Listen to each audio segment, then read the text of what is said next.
The capture of Trincomalee on the 11th of January 1782 was the second major engagement between Great Britain and the Dutch East India Company in the East Indies after outbreak of the Fourth Anglo-Dutch War. After capturing Negapatam, the major Dutch outpost in India, a British force assaulted the Dutch-controlled port of Trincomalee on the eastern coast of Ceylon, and successfully stormed Fort Frederick and Fort Ostenburg to gain control of the city and the port.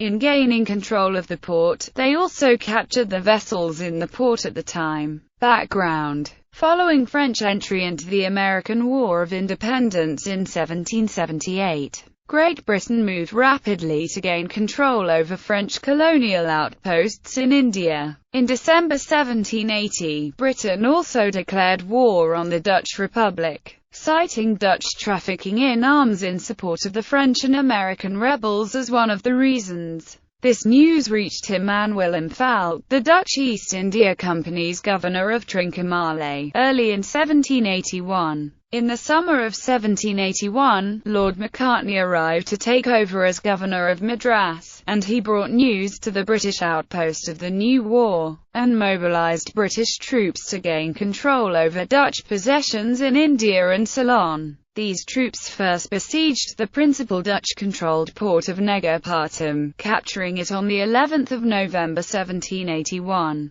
Action: following their success at Negapatam, British Admiral Edward Hughes embarked 500 volunteer sepoys, 30 artillerymen, and additional European volunteers, and sailed for Trincomalee on the 2nd of January 1782. 2 days later he anchored in Trincomalee Bay. The troops, including about 800 seamen and marines, were landed about 3 miles north of Fort Frederick on the 5th of January, and pressed onto the fort. That night, a company of Marines gained entry to the fort and surprised the 43-man garrison, taking them prisoner without incident. This opened the way for operations against Fort Ostenburg, which commanded the harbor. 3 days later, on the 8th of January, the Marines captured a hill overlooking Fort Ostenburg, and Admiral Hughes summoned Governor Falck to surrender. Due to the difficulty in moving artillery onto this hill, Hughes sent his chief engineer to deliver the summons. The engineer, Major Giles, was not blindfolded, and was able to ascertain that the place might be carried by storm. He was sent with a second summons 2 days later, which Governor Falck also rejected.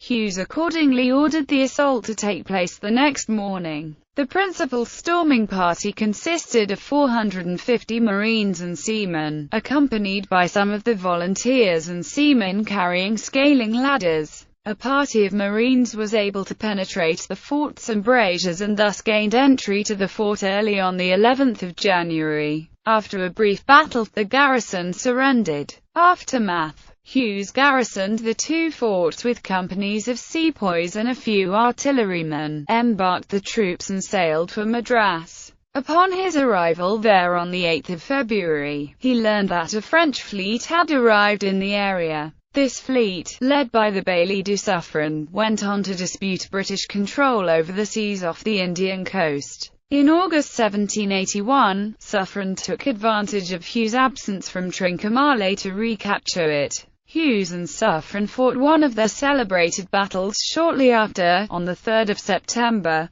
Governor Falck was allowed to travel to Batavia to report the Dutch loss to his superiors. The Dutch regained control of Ceylon and most other British captured outposts with the 1784 Treaty of Paris, in exchange for promises to not interfere with British commercial shipping in the Indian Ocean.